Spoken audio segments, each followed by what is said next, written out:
How you guys. सो कैसे हैं आप सभी लोग। आई होप आप सभी जने अच्छे होंगे। सो आज का जो मैं टॉपिक लेके आया हूँ वो है इंटरनेशनल लॉ।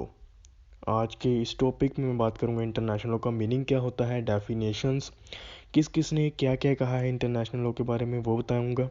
ओके, तो आज जो हम जनरली मीनिंग डिस्कस करेंगे इंटरनेशनल लॉ का क्या है इस वीडियो में। इस वीडियो की ज़रा सी स्किप मत करिएगा, पूरा देखिएगा। चलिए स्टार्ट करते हैं आज की वीडियो बिना किसी देरी से।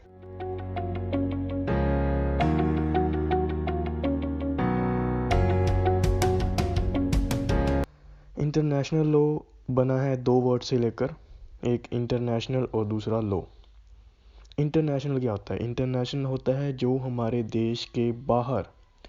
लॉ क्या होता है? लॉ होता है कानून। जो हमारे देश के बाहर का कानून है वो क्या है। ओके, जैसे कि आप सभी को पता है इंडिया में जो है, इंडिया का जो लॉ है उसको हम कहते हैं म्युनिसिपल लॉ।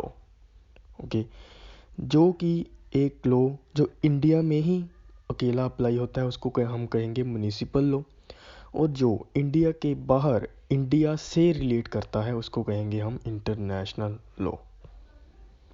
फॉर एग्जांपल जैसे आईपीसी है, जो आईपीसी है वो एक म्युनिसिपल लॉ है। आईपीसी अकेली इंडिया में ही अप्लाई होगी। इंडिया के बाहर जैसे इंग्लैंड में अगर कोई बंदा है, ओके, वो इंग्लैंड में चला जाता है, वहाँ पे कोई क्राइम करता है, हो सके कि वो आईपीसी का वो सेक्शन वहाँ पे क्राइम ना हो। ओके, और जो लॉस, जो रूल्स एंड रेगुलेशंस जो एक देश को दूसरे देश के साथ जोड़ते हैं, या एक देश को दूसरे देश के साथ कुछ कानून, कुछ ट्रीटीज वगैरह समझौता करने के लिए कहते हैं, उसको हम कहते हैं इंटरनेशनल लॉ। लॉ सिंपल शब्दों में रूल्स एंड रेगुलेशन को कहा जाता है लॉ। ओके, सो गाइस इसमें हम समझते हैं कि डेफिनेशंस। डेफिनेशन क्या है? जब फर्स्ट इंटरनेशनल लॉ वर्ड, जो इंटरनेशनल लॉ का जो वर्ड है, जो इंटरनेशनल लॉ का जो वर्ड है वो फर्स्ट टाइम जेरमी बेंथम ने यूज़ किया था। ओके, इन 1780 में। जो फर्स्ट, जैसे फर्स्ट जो फाउंडर होता है, जैसे जब वो इंटरनेशनल लॉ आया होगा वो कब आया था? वो आया था जब जेरमी बेंथम ने ये वर्ड यूज़ किया था इंटरनेशनल लॉ। फर्स्ट टाइम कब किया था? 1780 में किया था।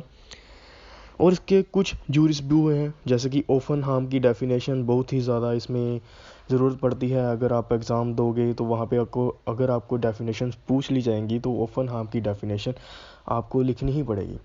ओफन हार्म ने दो डेफिनेशन दी गई है, एक ओल्ड डेफिनेशन दी है, एक न्यू डेफिनेशन दी गई है।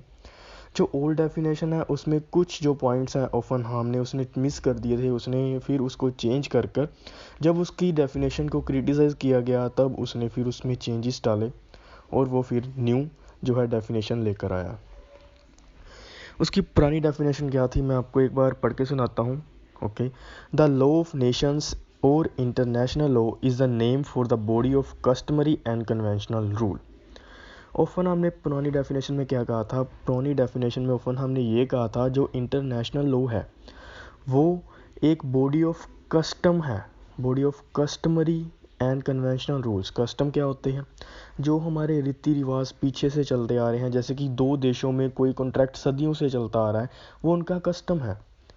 ओके, वो उस कॉन्ट्रैक्ट को तोड़ नहीं सकते, वो उसका कस्टम है, वो पीछे से चला आ रहा है। उनके कस्टम का एक बात ध्यान रखने वाली है कि कस्टम एक साल दो साल में नहीं बन जाते।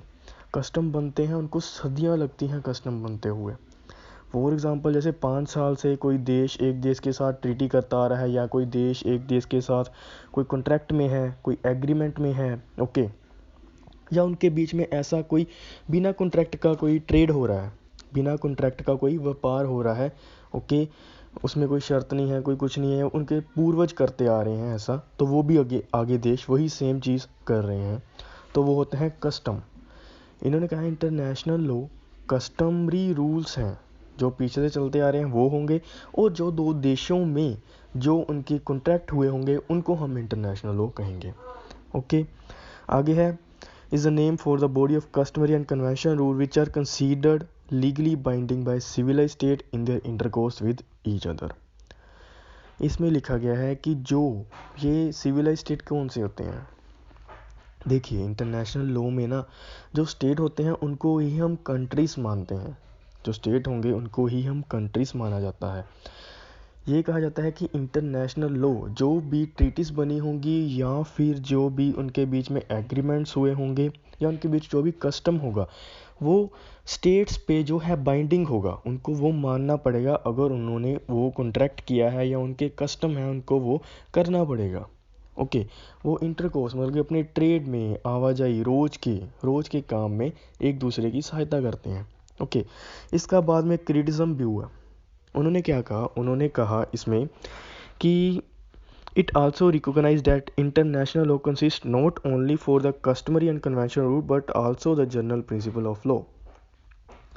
जब इसका क्रिटिज्म हुआ उन्होंने क्या कहा, उन्होंने कहा इंटरनेशनल लॉ अकेला जो है वो कस्टम या कॉन्ट्रैक्ट या एग्रीमेंट से नहीं होता, वो कुछ जर्नल प्रिंसिपल्स भी होते हैं, उनको भी हम इंटरनेशनल लॉ कहते हैं। जैसे एक देश दूसरे देश के साथ इक्विटी नहीं करता, इक्विटी मतलब बराबरी का अधिकार नहीं देता दूसरे देश को, देश जो दूसरे देश को इक्विटी नहीं देता, वो होते हैं जनरल प्रिंसिपल। वो कहते हैं कि जो जनरल प्रिंसिपल्स हैं उनको भी इंटरनेशनल लॉ में फॉलो किया जाता है, अगर उनमें जनरल प्रिंसिपल नहीं होंगे तो वो इंटरनेशनल नहीं कहलाता।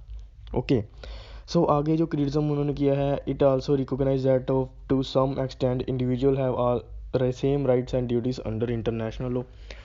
जैसे मैंने डेफिनेशन में पढ़ा था कि उन्होंने लिखा है सिविलाइज स्टेट, स्टेट के ऊपर बाइंडिंग होता है। ओके, लेकिन इनके क्रिटिज्म में ये कहा गया है कि अकेला स्टेट के ऊपर बाइंडिंग नहीं होता है, स्टेट में रहने वाले जो नागरिक होते हैं इंडिविजुअल पे भी ये सेम ही तरह से अप्लाई होता है। ओके, अगर किसी देश में कोई ट्रीटीज हो रही है, कोई साइन हो रहा है, कोई एग्रीमेंट हो रहा है, तो उसका इफेक्ट जो है इंडिविजुअल पे भी पड़ेगा ही पड़ेगा। ओके, फॉर एग्ज़ाम्पल चाइना से कोई ट्रेड आ रहा है, चाइना से हम कुछ सामान मंगवा रहे हैं, तो वो सामान जो है इंडिविजुअल ही खरीदेंगे। ओके, वो इंडिविजुअल ही खरीदेंगे, वही बाज़ार में बेचेंगे। ओके गाइस, सो यही है इंटरनेशनल लॉ का दो क्रिटिज्म मैंने आपको बता दिए। आगे इसकी न्यू डेफिनेशन में क्या क्या चेंजेस की हैं इसने, न्यू डेफिनेशन में इन्होंने बता दिया है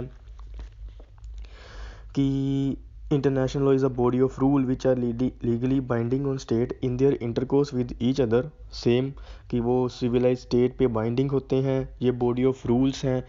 ये बॉडी ऑफ रूल्स कहा दिया है इन्होंने, पिछले में क्या था, body of customary and conventional rules, इन्होंने दो बात की थी बॉडी, लेकिन न्यू डेफिनेशन में इन्होंने क्या दिया है, body of rules. Body of rules means general principle भी इसमें इंक्लूड हो गए हैं बॉडी ऑफ रूल्स।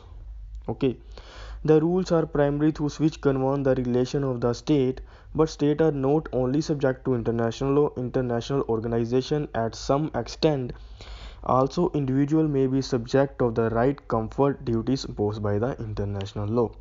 इसमें उन्होंने सेम बात कह दी कि जो अकेले जो इंडिविजुअल्स हैं, अकेली जो स्टेट है वही अकेला इंटरनेशनल लॉ का पार्ट नहीं है, अकेला स्टेट पर ही इंटरनेशनल लॉ अप्लाई नहीं होता, वो इंडिविजुअल्स पे भी इक्वली अप्लाई होता है।